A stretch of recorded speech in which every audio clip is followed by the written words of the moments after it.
Thursday, May 1st, 2025, 2:25 in the afternoon. Inside a Dollarama store in New Glasgow, Nova Scotia, a security camera captures something nobody would realize the significance of until it was already too late. Two children move through the store aisles, 6-year-old Lilly Sullivan, all pink boots and bright eyes, and her 4-year-old brother Jack, wearing those blue dinosaur print rubber boots he never took off. Their mother, Maliae Brooks Murray, steers a shopping cart with baby sister Meadow nestled inside. Their stepfather, Daniel Martell, walks beside them. To anyone watching that footage, it looks completely unremarkable. Just a family on a Thursday afternoon errand. But that video clip? It would become the most important 60 seconds in a criminal investigation that would grip an entire nation. Because those few frames of grainy store footage represent the last time anyone outside the household could prove, beyond any doubt, that Lilly and Jack Sullivan were still breathing, still laughing, still alive. Less than 20 hours later, at exactly 10:01 a.m. on May 2nd, a frantic 911 call shattered the quiet of rural Pictou County. Two children were gone, vanished from their isolated home on Gerlach Road in Lansdowne Station, a remote stretch of Nova Scotia countryside swallowed by dense forest, steep ravines, and impenetrable brush. Gone without a single trace. Gone from a property where only 3 adults claimed to know what happened in the hours in between. What followed became the most relentless, resource-intensive search operation in Nova Scotia's modern history. More than 160 trained volunteers mobilized, ground rescue teams, infrared helicopters, drones, cadaver dogs, underwater recovery units. Thousands of man-hours tearing through 4 square kilometers of wilderness. And after all of that, nothing. No bodies. No footprints. No answers. Lilly and Jack Sullivan have never been found. But here is what makes this case far more disturbing than a simple tragedy. It isn't just that 2 young children disappeared. It's what investigators began uncovering when they stopped looking at the forest and started looking at the people who had complete custody and control of Lilly and Jack during those final confirmed hours of their lives. Secrets, contradictions, a timeline riddled with holes, and a pattern of behavior that raises devastating questions about what truly happened on that isolated rural property. This isn't speculation. What follows is drawn from newly unsealed court documents, formal witness statements, forensic findings, and investigative records that are only now coming to light, 8 agonizing months after 2 children simply ceased to exist in the world. If you're watching this channel for the first time, subscribe right now and hit the notification bell. We have been covering this case since day one, and we are not stopping until Lilly and Jack get the answers they deserve. Lilly Sullivan came into the world in March 2019, 6 years old, 4 feet tall, 60 pounds, with light brown hair and hazel eyes that her family said could light up a room without trying. She was a pink everything girl. Barbie tops, rainbow print boots, a cream-colored backpack covered in tiny strawberries that she carried absolutely everywhere, as if it held her whole world inside it. Because in a way, it did. Jack Sullivan arrived on October 29th, 2020. He would have turned 5 that same October, a birthday he would never live to see. 4 years old, 3.5 feet tall, 40 pounds, with dark blonde hair and those same hazel eyes as his big sister. His stepfather would describe in the media as absolutely consumed by bugs and dinosaurs. The blue dinosaur boots were practically fused to his feet.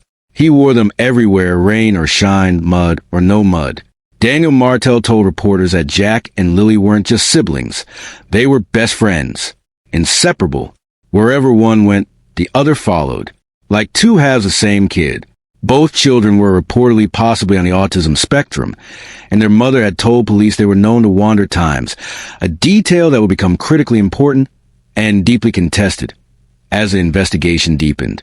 They lived on a rural property on Gerlach Road in Lansdowne Station with their mother Maliae, their stepfather Daniel, and their baby sister Meadow, just over a year old at the time. The property was deliberately isolated, the kind of place where forest stretches in every direction, and the nearest neighbors are far enough away you can't even see their rooftops. In a separate structure on the same land lived Daniel's mother, Janie Mackenzie, close enough to hear sound from the main house, separate enough to have her own life apart from the family's daily rhythm. Lilly and Jack's biological father, Cody Sullivan, was entirely absent from the picture. He lived in New Brunswick, hours away. Police would later confirm he hadn't laid eyes on his children in approximately 3 years. A custody battle had been fought and won by Mally. Cody had responded to losing that fight by cutting off all contact entirely. Though court records show he had continued paying child support right up until he lost his job, 9 months before the children vanished.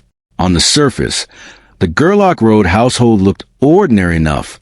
Daniel worked at a local sawmill, though hours had been thinning. Mally was a full-time stay-at-home mother. Teachers who interacted with the family during school pickups and parent-teacher nights would later be interviewed by investigators.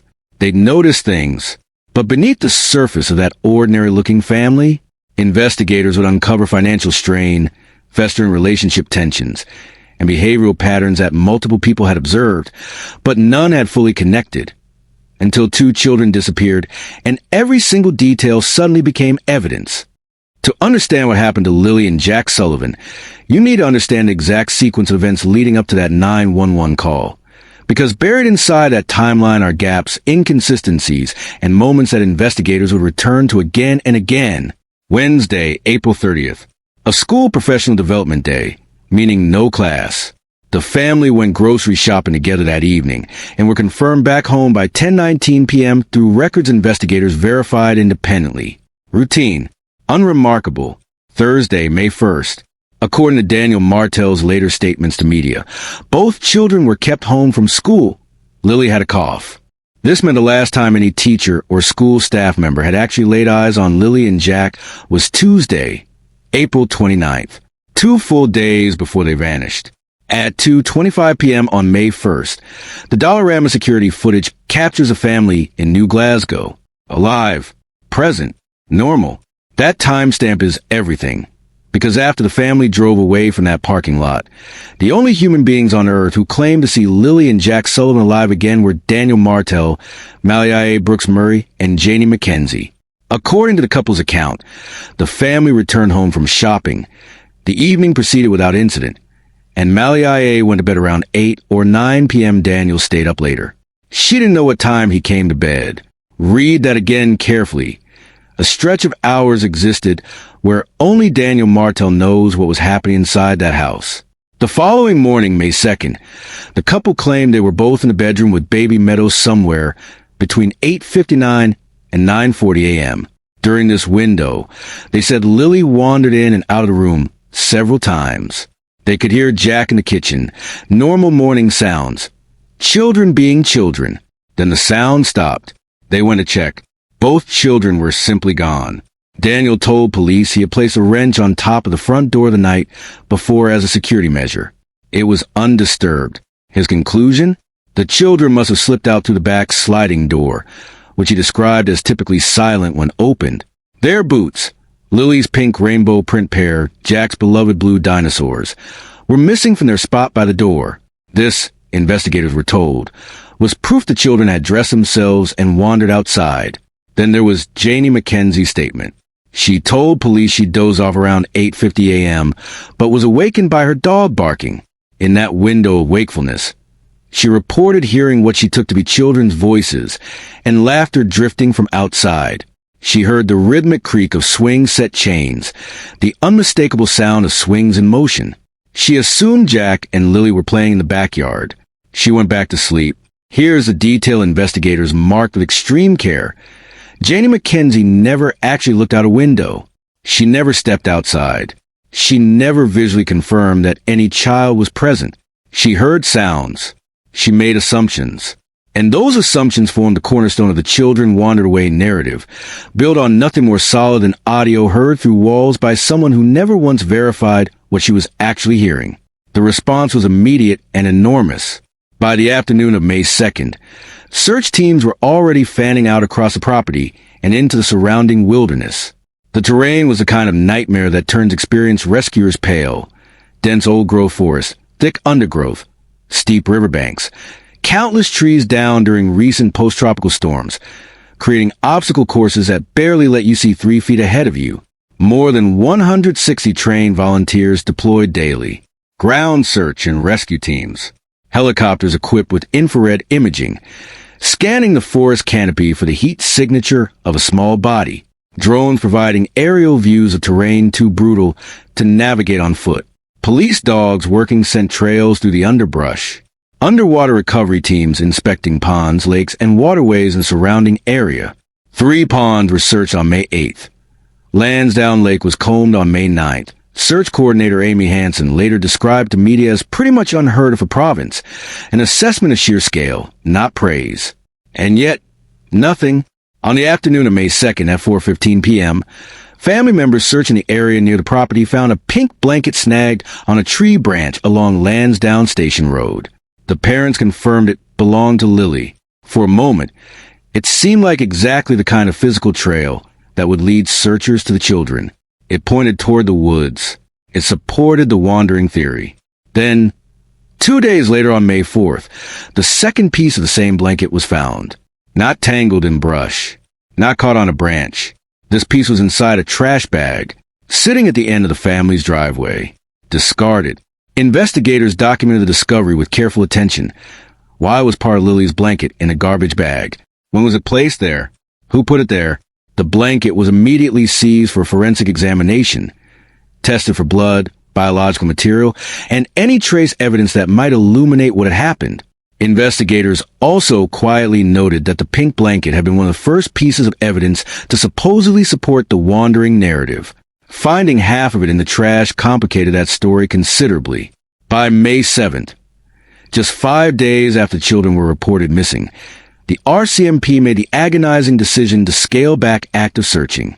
Staff Sergeant Curtis McKinnon explained publicly that with no confirmed sightings, deteriorating conditions, and extreme difficulty of the terrain, the probability that 2 small children could have survived in those woods was minimal. The search didn't end, it transformed. The focus shifted from boots on the ground to forensic work, witness interviews, timeline analysis, and investigative scrutiny. In November 2025, a charity organization called Please Bring Me Home brought another wave of volunteers from Ontario to conduct a fresh search. They were meticulous. GPS coordinates, tag ribbons on every search sector, detailed records. They found various items. A child's t-shirt, another blanket, a tricycle. RCMP confirmed none of them belonged to Lilly or Jack. The search leader made a statement that lodged itself in the public consciousness. Given how thoroughly those woods had been combed, given the sheer density of search tags marking cover ground, he said he was increasingly doubtful the children had ever been in that forest at all. If they had wandered in, they would have been found. The evidence of their absence from the forest was, paradoxically, becoming evidence of something else entirely.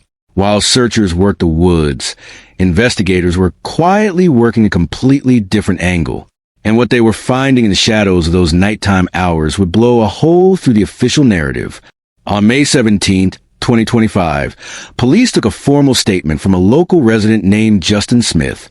Smith told investigators he had been awake during the early morning hours of May 2nd, scrolling through his phone.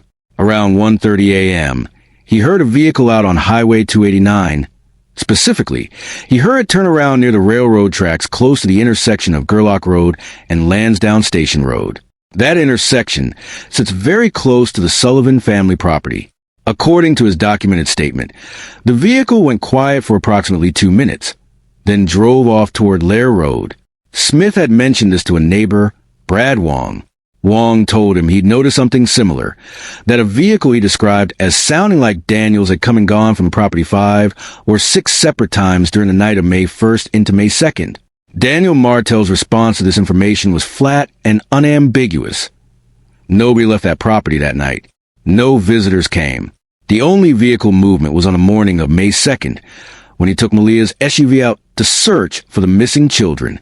He suggested in a phone interview that the RCMP had never specifically asked him about nighttime vehicle activity, and that the witnesses might simply be mistaken about what they heard. But multiple independent witnesses reporting similar observations, a vehicle, multiple trips, the middle of the night, is not the kind of thing investigators dismiss, especially when combined with what Janie McKenzie said in her earliest statements to police. She mentioned being awakened at some point during the night. Around 2 or 3 a.m., she heard sounds from the main house. Not ordinary sound of someone getting a glass of water. sound that made her think Daniel was up and active, doing something. She hadn't investigated because, she said, Daniel sometimes moved around at odd hours when he couldn't sleep. Police reviewed surveillance footage from multiple sources to try and corroborate or refute the witness accounts. As of the documents filed in July 2025, no video evidence had been found placing vehicles at the property during those described hours. But investigators acknowledged the obvious reality. Rural Nova Scotia roads in the middle of the night don't have cameras every 100 meters. Vast stretches of road have no surveillance coverage at all. A vehicle making multiple trips in darkness could absolutely avoid detection, particularly if whoever was driving had any knowledge of which routes were monitored. Now add one more layer. Investigators began exploring a deeply unsettling possibility regarding those morning sounds Janie heard. The children's laughter, the creaking swing set chains. Could those sounds have been deliberately manufactured? Could someone have played audio recordings of children's voices through a phone or speaker? Could someone have manually pushed empty swings to generate that distinctive chain noise? Creating the impression, heard but never seen, that two small children were alive and playing outside at 9 a.m., when in reality something very different had already occurred hours earlier. The answer is, yes, it would be trivially simple to do. And if something terrible had happened to Lilly and Jack during the night, establishing a false proof of life in the morning would be essential to redirecting the entire investigation toward a wandering narrative, and away from whatever the real timeline of events had been. 10 days after children were reported missing on May 12th, both Daniel Martell and Mallory Brooks Murray sat down at the Bible RCMP detachment and submitted to polygraph examinations. Daniel would later describe the experience to media. The machines, the interrogation room, the astronomical stress of being asked whether you harm children. He said he had volunteered for the test early, understanding that investigators would naturally scrutinize those closest to the kids. The results, documented in court records, both passed. Their answers were assessed as truthful. The specific questions asked were redacted from public documents, but the outcome was clear enough that at that stage in the investigation, one investigator noted in official records that there were no reasonable grounds to believe a criminal offense had occurred. But the polygraph testing didn't stop there. Both Daniel and Mallory were retested 3 additional times over following months. Each time, the assessments indicated truthful answers.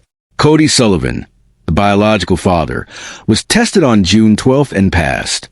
Cindy Murray, the children's maternal grandmother, and her partner were tested on July 2nd. Both passed. Janie McKenzie was tested on June 10th. Her results were inconclusive. Her physiology, investigators noted, was not suitable for reliable analysis, meaning no opinion could be rendered. This doesn't indicate deception. It simply means the test couldn't produce a usable result for her specifically. Then came January 2026. 8 months after the children vanished, sealed court documents were finally unsealed, and what they contained changed the public understanding of this case dramatically. Police records from an interview conducted with Mallory Brooks Murray, approximately 1 week after the children disappeared, revealed that she had described a pattern of physical aggression by Daniel, blocking her, holding her down, on one occasion, pushing her, physically taking her phone when she tried to call her mother. She described it as sometimes hurting her. Daniel categorically denied every word of it. He told media the allegations were a constructed narrative designed to make him look monstrous. He acknowledged arguments, raised voices, what many couples experience, but denied any physical violence whatsoever. It must be noted clearly, these allegations have never been tested in any court. No charges were ever filed. But the context surrounding those statements is deeply significant. Mallory made them during her 5th police interview, shortly after she had broken up with Daniel and moved away, taking baby Meadow with her. In the days immediately following the disappearance, the couple had presented as a unified front, appearing together, aligning their public statements. Within a week, that unity had fractured completely. Mallory blocked Daniel across every social media platform. Family members who were with her during this period later told investigators she was directing specific, pointed anger at Daniel, not the diffused grief of a devastated mother, but direct accusations, statements that he was responsible,